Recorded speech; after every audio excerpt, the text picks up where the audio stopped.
시청자 여러분 안녕하십니까. 굿모닝 이포맥스 경제연풍 시작합니다. 미국 대선이 이틀 앞으로 다가왔습니다. 트럼프 전 대통령의 우위가 점쳐지는 가운데 해리스 부통령이 막판 반격을 가할 수 있을지 귀추가 주목되는데요. 연세대 통일연구원 봉영식 전문연구위원님과 함께 알아보겠습니다. 어서 오십시오. 안녕하십니까.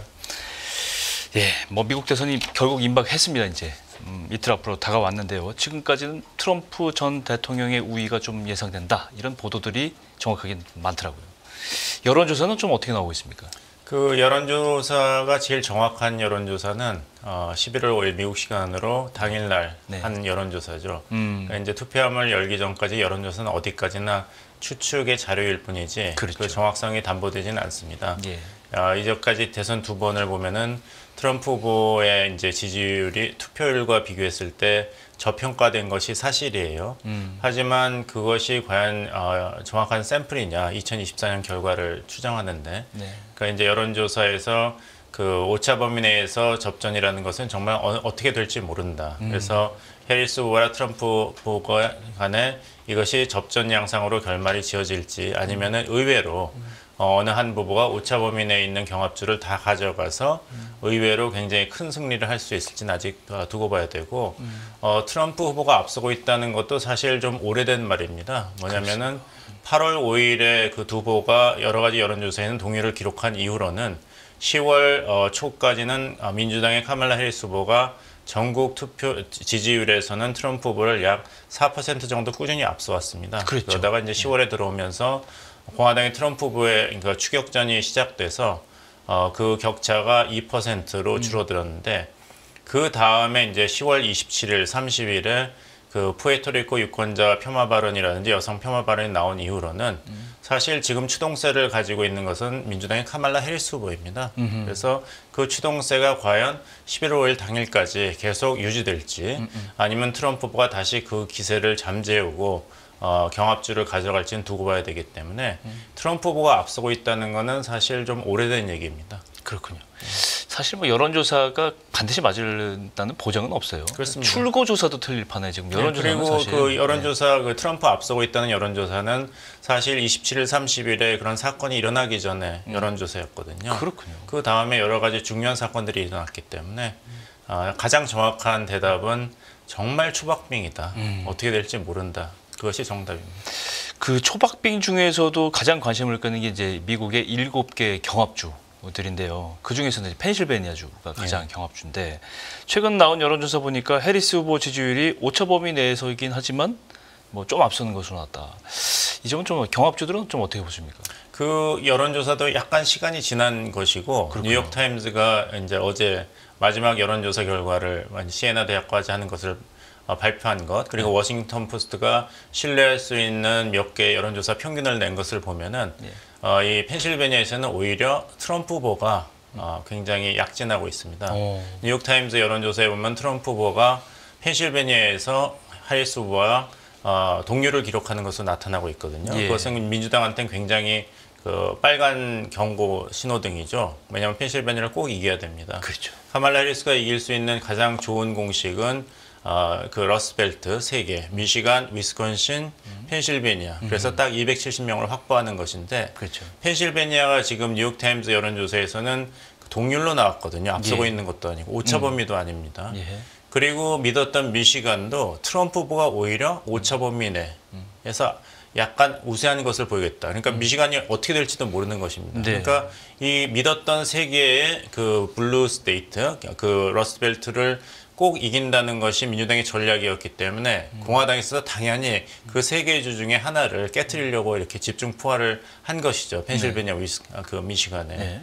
1980년 이후로 이 3개의 그 블루 스테이트, 러스트벨트가 분리돼서 간 적은 없습니다. 그러니까 같이 3개 주가 대선 주자가 이길 때는 이 3주가 같이 갔습니다. 그렇군요. 다 이기든지 다 지든지 했거든요. 예외가 딱 한 번밖에 없었기 때문에 과연 2024년 이번 선거가 다시 한번 이 없었던 예외가 생기는 한 해가 될 것인지 아니면 1980년대 이후로 보였던 이 추세를 계속 이어나갈 것인지 하는데, 아직 선거가 끝나지 않았습니다. 이틀 동안에 이 경합주에서 아직 그 마음을 정하지 않았다는 후보가 5% 남아 있습니다. 11%나 남아 있습니다. 예. 10월 초에 비하면은 5% 낮아지긴 했지만 예. 11%면은 정말 많은 숫자거든요. 그렇군요. 그리고 경합주에서 아직도 10명 중에 1명이 표심을 정하지 못했다는 것은 그만큼 치열하다는 것이죠. 그렇군요. 이 러스트벨트 세계주가 차지하는 비중이 엄청나게 크기 때문에 굉장히 중요한데 트럼프가 지금 가장 공격이 아니라 가장 기대하고 있는 유권층은 이제 콘크리트 유권층이라는 그렇습니다. 고조리아 학력을 가진 저소득 백인 남성이다. 반면에 해리스 후보가 기대하는 것은 여성 유권자층이다. 이렇게 돼 있단 말이에요. 근데 이 공식이 과연 이번에도 좀 맞아 떨어질지 그것도 좀 궁금한데요.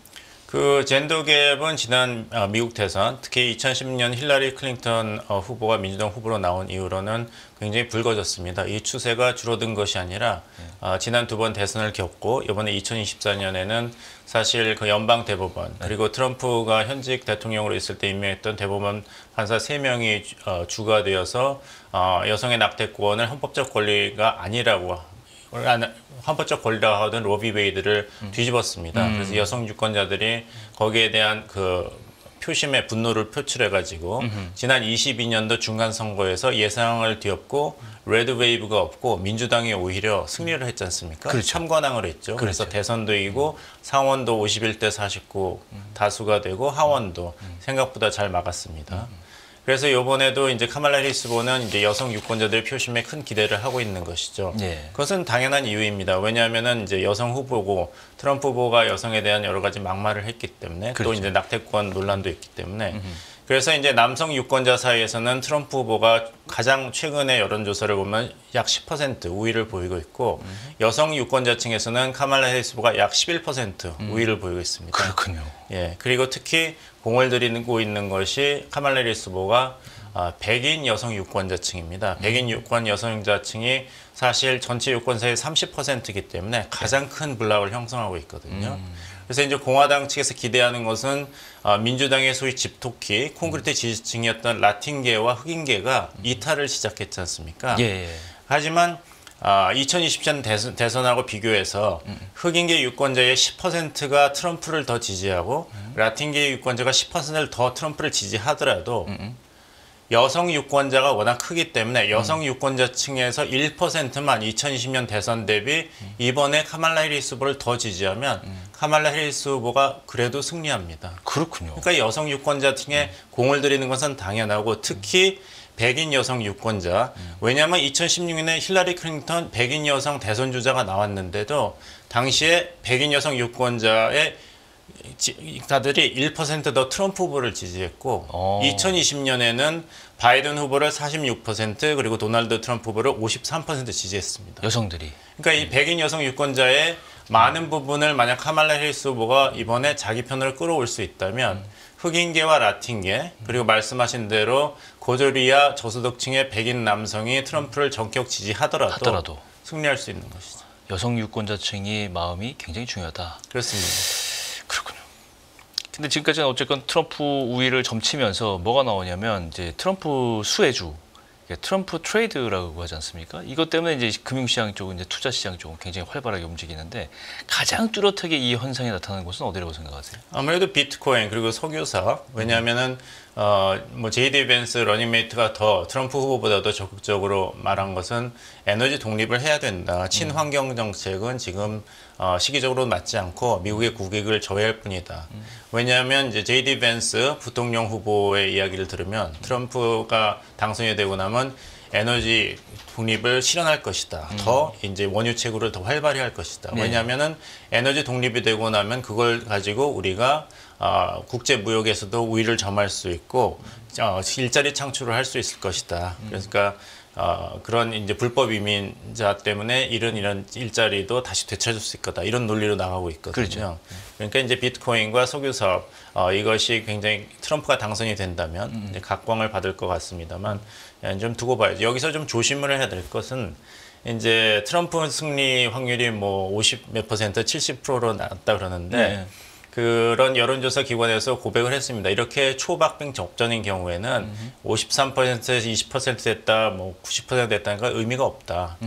왜냐하면 2016년 그 여론조사에도 선거 당일 전날 힐러리 클린턴 후보가 승리할 확률이 90% 이상이라고 그 네이트 실버가 하는 여론조사 기관에서 얘기를 했거든요. 네네. 하지만 결과는 이제 트럼프가 승리로 귀결됐지 그렇죠. 않습니까? 예, 예. 그러니까 그것이 의미가 없다는 것이 현재 여론조사의 이야기고, 왜 그러면 이런 트럼프 트레이드가 시장을 움직인다, 뭐 이코노미스트가 트럼프가 앞서고 간다 하는 것이 뭐냐면, 이게 서로를 이제 밀어주기를 합니다. 한번 트럼프가 앞서고 있다는 그런 여론조사 결과가 나오면은 그것을 또 어디서 받아서 인용을 하거든요. 그렇죠. 그러니까 또 어디가 받아 인용은 그걸 또 인용을 하면은 대세론이 굳어집니다. 그렇죠.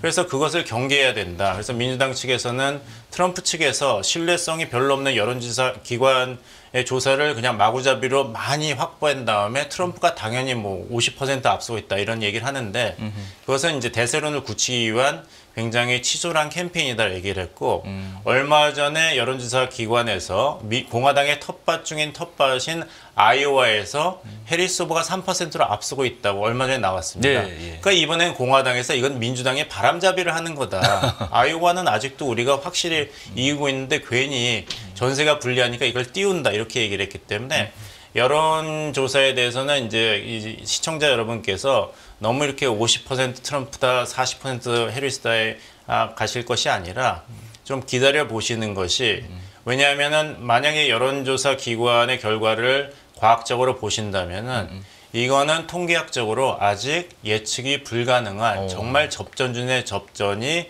가장 정확한 대답입니다. 그렇군요. 이 대선과 함께 상하 양원원 선거도 동시에 진행되지 않습니까? 미국의 지금 상하원 선거, 이거 좀 간단하게 좀 설명이 필요할 것 같습니다. 이제 상원은 그 임기가 6년입니다. 예. 각 주마다 2명씩 선발이 되는데, 그 임기가 6년인데 2년마다 이제 3분의 1씩, 상원의 3분의 1씩 선거를 하게 됩니다. 그래서 이제 100명 중에 3분의 1은 33명이 이번에 이제 선거를 하게 되죠. 그리고 하원위에는 전체 435명이 2년 임기인데 모두 이번에 선거를 하게 됩니다. 그렇군요. 지금은 이제 상원은 민주당이 다수당이고, 다수죠. 예. 하원은 약간이나만 공화당이 앞서고 있는데, 이번에는 그 상원에서 계속 민주당이 과반수를 점유하려면 지금 접전을 벌이고 있는 5개 주, 펜실베니아, 미시간을 포함해서 꼭 이겨야 됩니다. 그리고 더 거기서 불리한 주에서도 이겨야지 다시 그 상원에서 다수를 확보하는데 어렵지 않을까 하는 것이 지금 예상입니다. 그리고 만약에 상원 의원이 동수가 된다면 민주당, 공화당이 그 타이브레이커, 완전히 결정한 투표는 부통령이 가지고 되기 때문에 그만큼 대통령 선거가 이제 상원에서의 이런 세력 균형에도 굉장히 중요한 것이죠. 그렇죠. 근데 하원도 아마 결과적으로는 공화당이 약간 앞서지 않을까 해서 결국에는 트럼프 후보가 이번에 승리를 한다면은 백악관, 상원, 하원이 다 공화당이 될 3관왕의 확률도 점쳐지고 있습니다. 이것이 또 중요한 게 뭐냐면, 미국 선거인단이 538명인데 절대 과반을 차지하는 후보가 당선이 되지 않습니까? 270명. 그렇죠. 근데 만약에 산술적으로 269 대 269 동률이 된다면 대통령 선출권이 하원으로 넘어가게 됩니다. 하원으로 넘어갈까? 예, 예.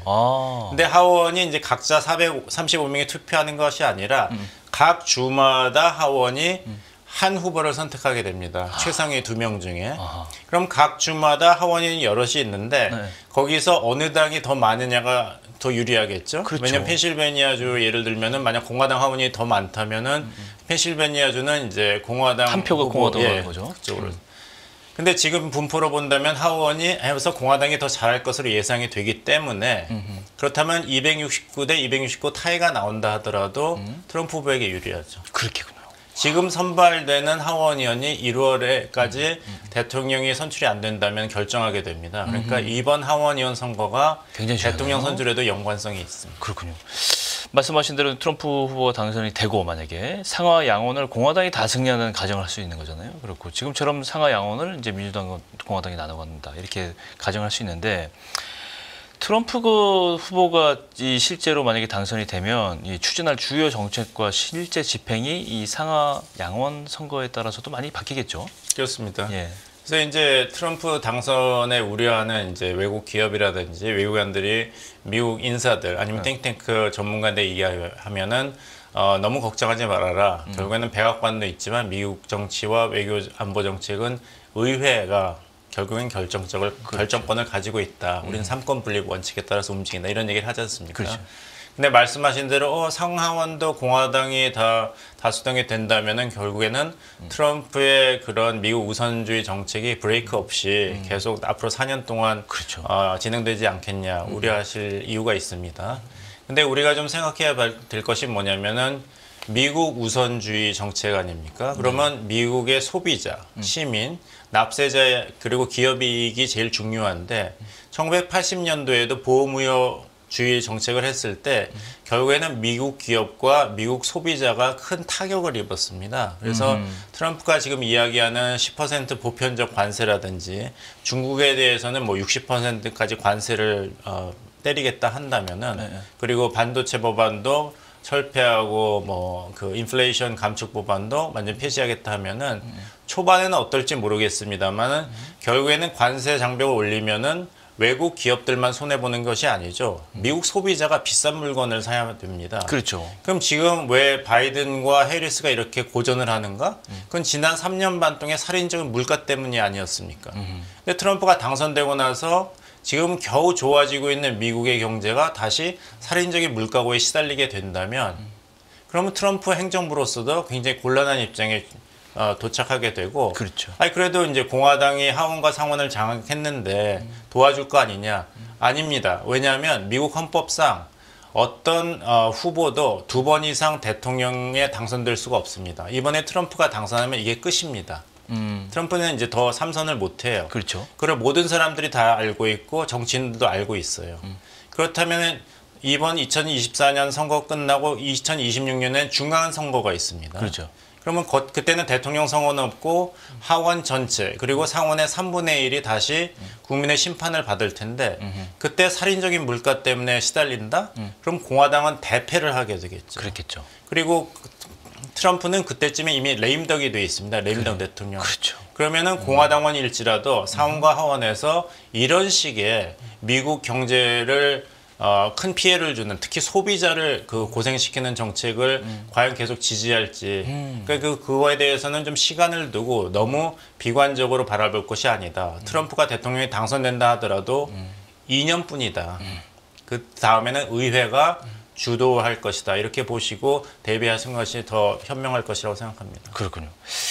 트럼프 정책의 이 상징은 말씀하신 대로 관세입니다. 지금 이제 모든 수입품에 일률적으로 10%, 중국에는 말씀하신 대로 60, 70% 관세를 물리겠다고 하는데 사실 뭐 해리스 후보도 그렇고 트럼프 후보도 그렇고 중국 견제하는 건 마찬가지예요. 예, 그렇습니다. 이 강도의 차이, 방식의 차이라고 볼 수가 있는데 이 대중국 견제에 대한 두 후보의 정책과 이 글로벌 정세에 미친 영향 간단하게 좀 요약을 할 수 있다면요. 예, 그 뭐 이미 요약해서 잘 대답을 해주셨습니다. 그 중국 대리기는 항수다. 어느 후보가 당선되든지 이거는 미중 간의 전략적 경쟁이 계속될 것이라는 것은 의심의 여지가 없고. 트럼프 후보가 당선이 된다면 지난 1기 때 했던 것처럼 관세 폭탄으로 나갈 것이고 해리스 후보가 당선이 된다면 바이든 정부에서 했던 수출 통제, 기술 통제로 나가겠죠. 그렇죠. 여기에 대해서는 우리 한국 기업이 곤란한 점도 있겠지만 또 유리한 점도 있을 것이다. 이런 말씀을 드리겠습니다. 자세히 좀 분야별로 봐야 되겠어요. 예, 그것도. 그렇습니다. 예. 이 북한과의 관계, 이 트럼프 전 대통령이 1기 때 김정은 위원장하고 2차례나 회담을 했었어요. 그때. 그다음에 김정은 위원장은 뭐 돈독한 관계를 뭐 뽐내기로 SNS에 올리기도 하고 그랬었는데 미국 대선 결과에 따른 북한과 미국과의 관계 어떻게 예상할 수 있을까요? 글쎄요, 뭐 해리스 후보가 당선이 된다면 이제까지 자기만의 어떤 외교안보 정책을 추구한 그런 증거는 없습니다. 그래서 바이든 행정부 지난 4년 동안에 그런 미국의 북한 정책을 답습하지 않을까 예상해 볼 수가 있고 트럼프 후보는 이제 선거 캠페인 동안에 김정은 위원장과 잘 지내고 있고 이런 개인적인 자산을 최대한 활용해서 미국을 안전하게 지키겠다. 그래서 이제 빅딜을 북한과 할 가능성이 높습니다. 하지만 그 빅딜의 내용이 어떻게 될지는 아직 모르는 것이고 그렇죠. 트럼프식의 이제 외교 정책의 그 화두는 모든 사안은 거래가 가능하다는 것 아니겠습니까? 그렇다면 우리 정부 입장에서는 북한과 미국 간에 어떤 모종의 큰 거래가 있다면은 거기를 그 여러 가지 시나리오를 만들어서 예상을 하고 모든 것은 거래니까요. 그렇죠. 북한과 미국이 거래하는 것에 맞춰서 우리도 미국과 거래를 하는 준비를 하면 그러면 우리의 이익을 핵심을 잘 지키지 않을까 생각합니다. 그 방식이라든가 대상이라든가 이런 것들이 참 궁금한데 이게 참 미지수란 말이에요. 어떻게 펼쳐질지, 어떻게 전개될지가 이제 따라서 우리도 전략을 가져가야 되는데 연구를 좀 많이 해야 될 것 같다 이런 생각이 듭니다. 그렇다면 좀 뭐 전체적으로 좀 말씀하셨지만 미국 대선 후에 한반도 전체적인 정세 변화 이런 것들에 대해서는 좀 조망을 할 필요가 있을 것 같은데. 근데 아까 그 굉장히 중요한 점을 지적하셨는데요. 네. 어느 후보가 당선이 되든 트럼프 후보가 다시 대통령이 되든지 간에 중국에 대해서는 중국 때리기를 계속할 것이다. 거기에 대해서는 우리가 미중 간의 이제 전략 경쟁에서 우리의 경제 이익, 특히 안보 이익을 이것과 연관해서 더 강화시킬 수 있는 여지가 이제 충분히 있는 것이죠. 그러니까 이제 북한의 이런 핵 위협에 관해서도 미중 간의 패권 경쟁 차원에서 한국에 대한 미국의 지지를 트럼프 행정부로서 끌어낼 수 있는 여지가 분명히 생깁니다. 그것에 이제 주목하는 것이 중요하고. 제가 몇 번이나 말씀드립니다만은 우리는 이미 그 트럼프라는 시험을 4년 동안 경험했지 않습니까? 그렇죠. 그러니까 출제 범위, 기출 문제, 경향 그렇죠. 이런 걸 다 알고 알기 있는 거죠. 때문에 네. 이렇게 빈손으로 처음 겪는 현상이 아니라는 것. 거기에 대해서 우리 4년 동안에 충분히 트럼프 이기를 대비할 그런 역량과 경험이 있다는 것. 그리고 아까 말씀드린 대로 결국에는 행정부도 있지만 의회도 중요한데 트럼프는 2년 후에는 레임덕이 된다. 그 중간 선거 때는 결국엔 미국 우선주의를 행정부와 의회가 계속 그 행사하더라도 그 차원에서라도 결국에는 트럼프가 캠페인 때 이야기했던 그런 그 극단적인 정책을 계속 유지하기는 힘들지 않을까 생각합니다. 그렇군요. 우리가 일기 트럼프를 봤기 때문에 정책을 대응을 할 수가 있고 어떤 어려움도 이길 수 있다. 이렇게 정리를 해드리겠습니다. 네, 연세대 통일연구원 봉영식 전문연구위원님과 함께 임박한 미국 대선 이슈 오늘 살펴봤습니다. 오늘 말씀 고맙습니다. 끝나지 않은 여정, 변화의 물결소. 우리의 질문은 계속될 것입니다. 거대한 역사로 읽는 인간의 욕망과 후의 흐름. 새로운 후의 미래를 알려드립니다. 자본주의의 적은 자본주의.